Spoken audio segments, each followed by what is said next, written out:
Meus amados irmãos, a paz do Senhor, que a bondade, a graça, a misericórdia da parte de Deus, nosso Pai, e da do Senhor Jesus Cristo alcance a vida de vocês de uma maneira grandiosa, de uma maneira especial. Venho aqui neste dia trazer aqui uma palavra de Deus para o nosso coração, tá? E tenho aqui um texto da palavra do Senhor que está no livro do profeta Isaías, capítulo 41, versículo 8 em diante. Atente os teus ouvidos para ouvir a palavra de Deus. Capítulo 41, versículo 8 em diante do livro do profeta Isaías, que a palavra de Deus nos diz assim: Mas tu, ó Israel, servo meu, tu, Jacó, a quem elegi, semente de Abraão, meu amigo, tu, a quem tomei desde os confins da terra, e te chamei dentre os seus mais excelentes, e te disse: Tu és o meu servo, a ti te escolhi e não te rejeitei. Não temas, porque eu sou contigo. Não te assombres, porque eu sou o teu Deus. Eu te esforço e te ajudo, e te sustento com a destra da minha justiça. Eis que envergonhados e confundidos serão todos os que se irritaram contra ti, tornar-se-ão nada, e os que contenderem contra ti perecerão. Buscá-los-ás, mas não os acharás, e os que pelejarem contigo tornar-se-ão nada, e como coisa que não é nada, os que guerrearem contigo. Porque eu, o Senhor teu Deus, te tomo pela tua mão direita e te digo: não temas, porque eu te ajudo. Não temas, ó bichinho de Jacó, povozinho de Israel. Eu te ajudo, diz o Senhor, e o teu Redentor é o Santo de Israel. Amém? Deixo aqui essa palavra da parte do Senhor nosso Deus para o teu coração, para todos nós, enquanto cristãos, enquanto servos do Deus Criador dos céus e da terra. Deixo aqui essa palavra, mas para nós entendermos esta palavra, é necessário nós olharmos para dentro do contexto, tá? Quem é que está falando aqui? Quem está sendo usado para transmitir essa mensagem? E por que esta mensagem está sendo transmitida? E nós vamos observar o contexto do texto que nós acabamos de ler, principalmente ali no capítulo de número 39, e nós vamos observar que a nação de Israel havia pecado contra Deus.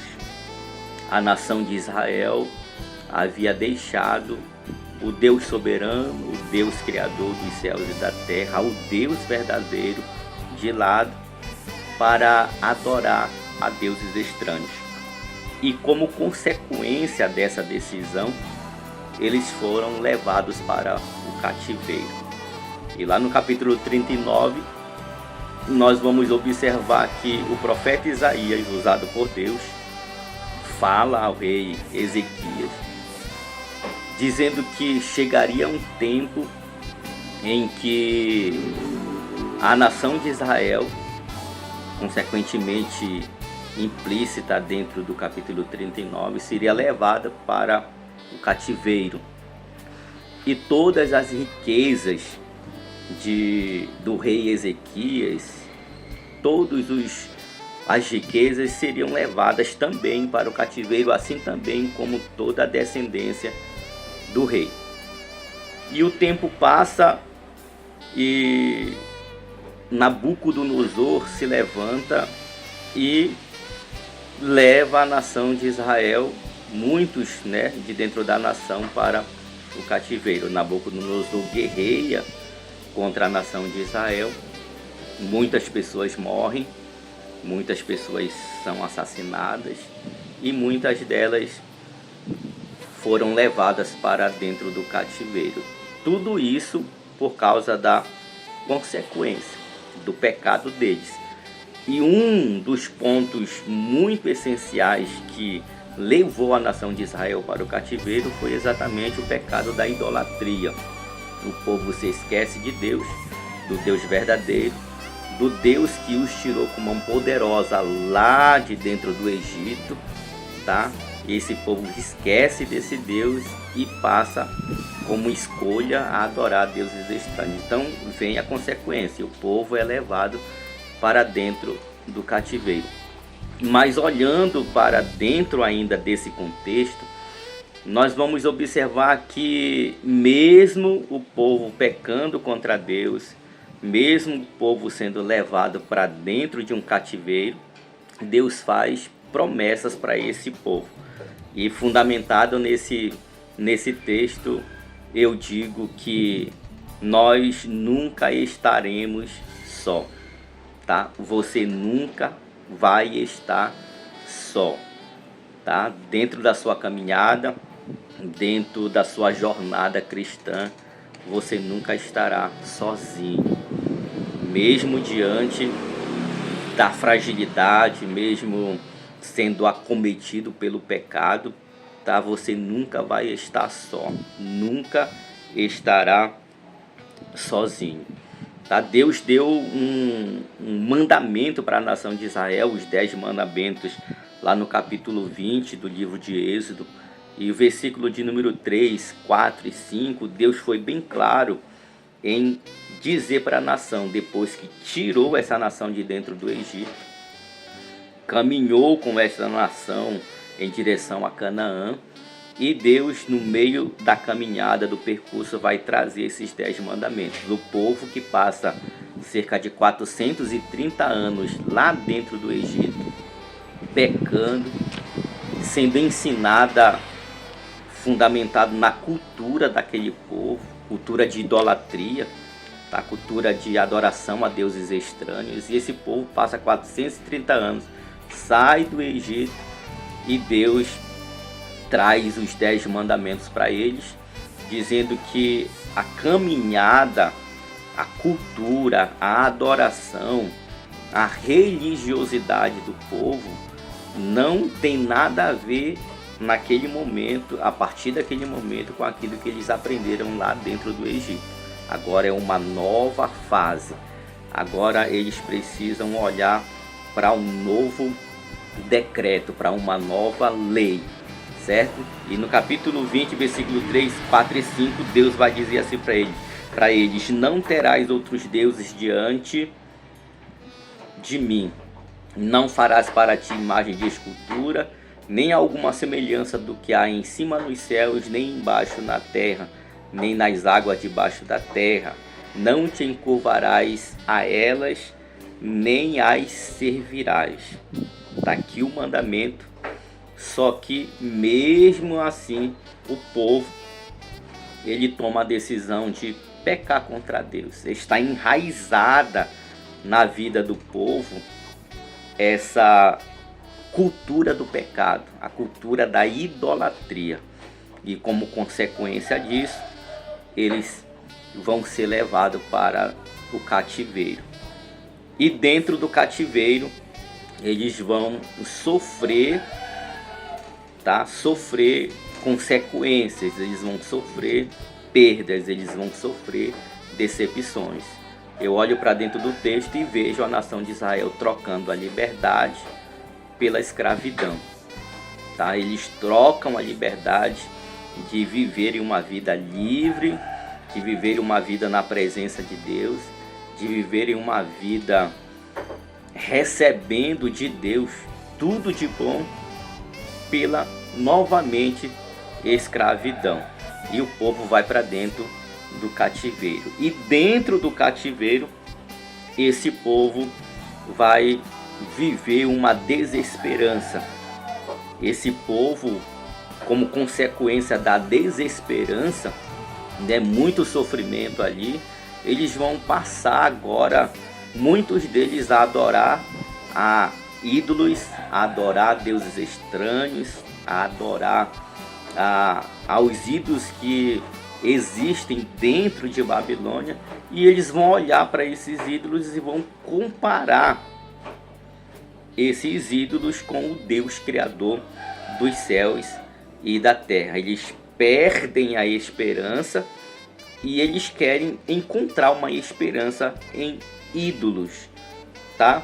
Muitos das pessoas que foram levadas para ali, eles mergulham na chamada idolatria.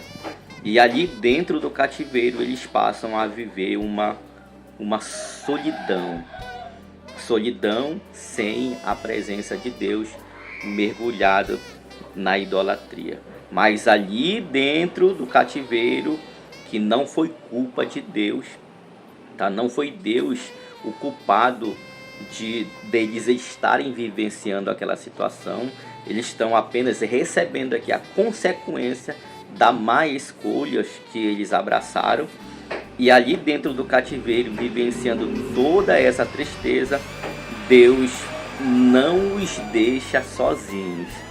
Deus não vai desampará-los, tá? Deus vai fazer promessa para eles, para a nação de Israel.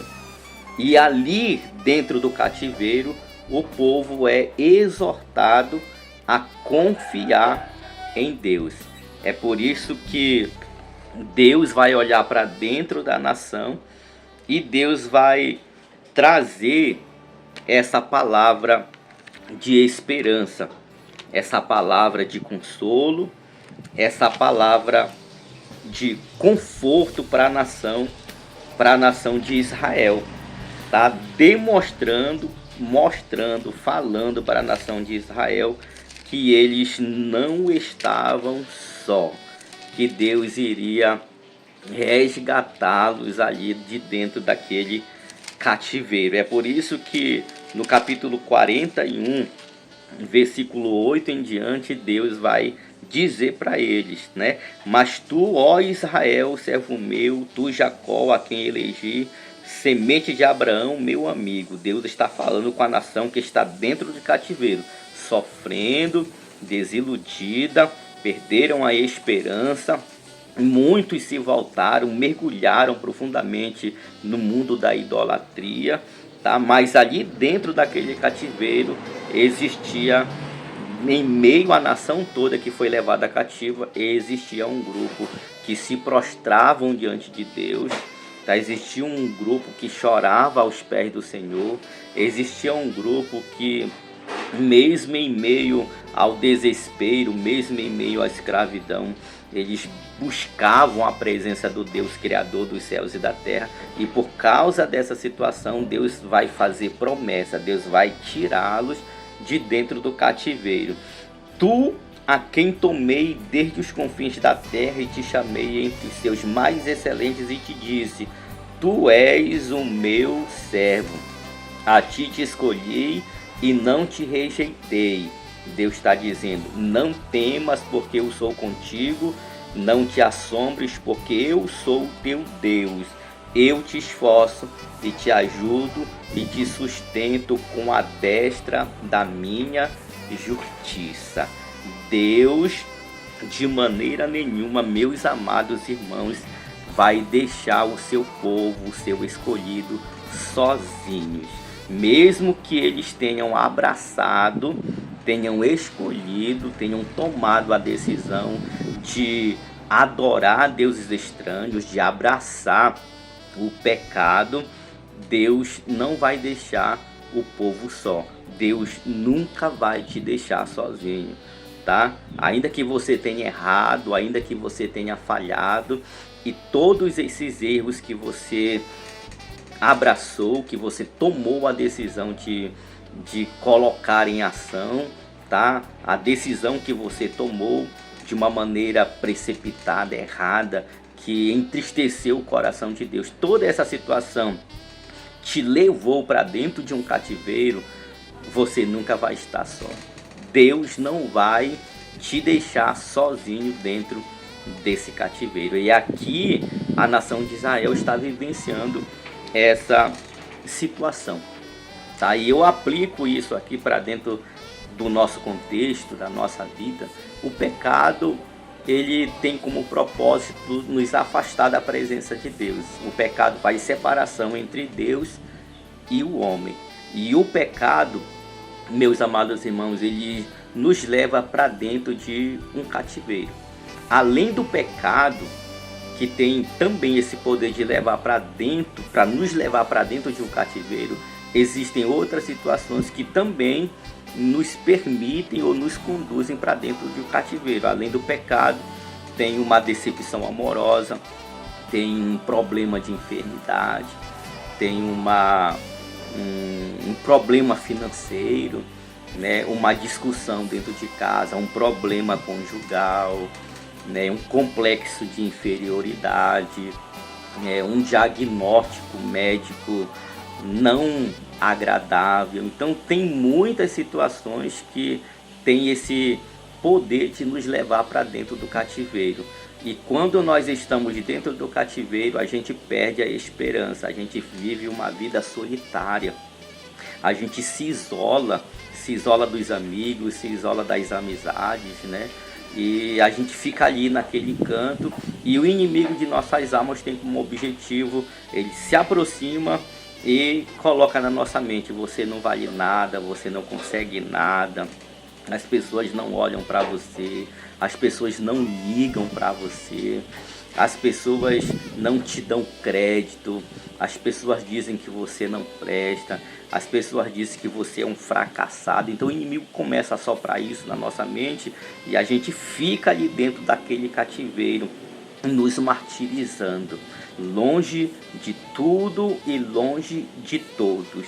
Mas eu quero te dizer, no final desta manhã, você não está só. Você nunca estará só. Aleluia.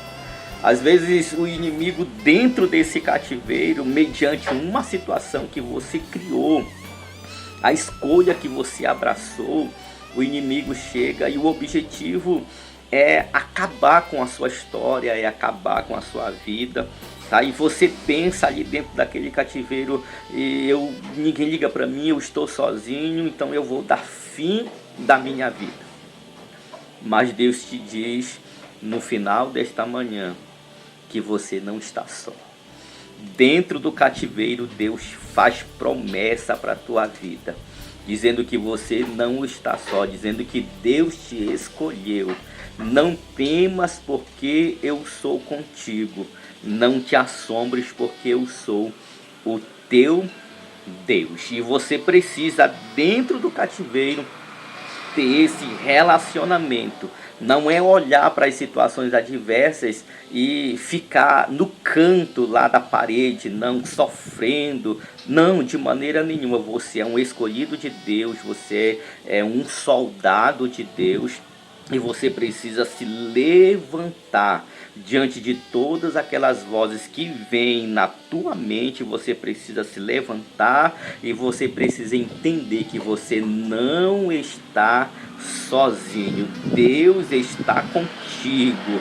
É Ele quem te fortalece, é Ele quem te ajuda, é Ele quem te sustenta com a destra da sua justiça. E dentro do cativeiro, Deus te faz promessa de livramento. Louvado seja o nome do Senhor. No capítulo 40, versículo 11 de Isaías, o Deus vai estar dizendo para a nação que Ele apacentará o seu rebanho como um pastor, que Deus dá vigor ao cansado. Lá no versículo 29 ao 31 do capítulo 40, Deus dá vigor ao cansado. Louvado seja o nome do Senhor. E Deus exorta o povo a confiar. Você precisa confiar. O vento pode estar soprando, talvez você não esteja aguentando a situação, mas você precisa confiar. E confiança, meu querido irmão, fala de dependência. Tá? Confiança fala de dependência. Dependência fala de intimidade. E a intimidade revela que eu não estou só. A intimidade revela que você não está só, tá? Não é para ir para as redes sociais dizer: ah, ninguém gosta de mim, ah, eu estou passando por isso, ah, ninguém liga para mim. Você está dentro do cativeiro por causa de uma escolha que você abraçou, tá? Mas isso não significa também dizer que você vai estar só, ainda que as pessoas te deixem só ali, mas Deus nunca vai te abandonar de maneira nenhuma. Não é para viver uma vida de mimizento, como diz o nosso pastor, ali dentro do cativeiro. Não, levanta a tua cabeça, meu irmão. Aleluia. Levanta a tua cabeça, tá? Olhe para o alto e entenda que Deus não te deixa sozinho, tá? Ainda que você tenha ido para lá pela sua escolha, mas você não está sozinho, porque Deus te ama e Deus tem grandes coisas para realizar na tua vida, tá? Então todos nós somos pecadores, o pecado está enraizado em nós, o pecado está enraizado nas nossas vidas. A nação de Israel recebe os 10 mandamentos, mas o pecado está enraizado neles, e por causa disso eles tomam a decisão de adorar deuses estranhos. Eles tomam a decisão de pecar contra Deus e recebem a consequência. Todos nós somos pecadores. O pecado está impregnado nas nossas vidas, tá? Quando pecamos, o inimigo nos tira a esperança e nos obriga a vivermos uma vida de solidão, tá? Nos obriga a vivermos uma vida de escravidão. Mas Jesus de Nazaré nos dá vida e transforma nosso cativeiro em alegria, tá? Não te desespere, passe o tempo que passar, tá? Mas Deus, ele vai te dar graça e você não está sozinho dentro do cativeiro. E Deus me trouxe aqui neste momento para te dizer que ele está transformando o teu cativeiro, que é sinônimo de tristeza, sinônimo de desesperança, sinônimo de situações adversas, sinônimo de choro, para uma vida de alegria. Então Deus, ele vai transformar o teu cativeiro em uma vida, uma jornada de alegria. Entenda isso. Deus te ama e Deus tem grandes coisas para realizar na tua vida. Levanta a tua cabeça, te ergue e deixa Deus trabalhar na tua vida e na tua história, dentro da tua casa, no seio da tua família, tá bom? Deus abençoe tua vida grandemente, no santo nome de Jesus. A paz do Senhor, meus irmãos.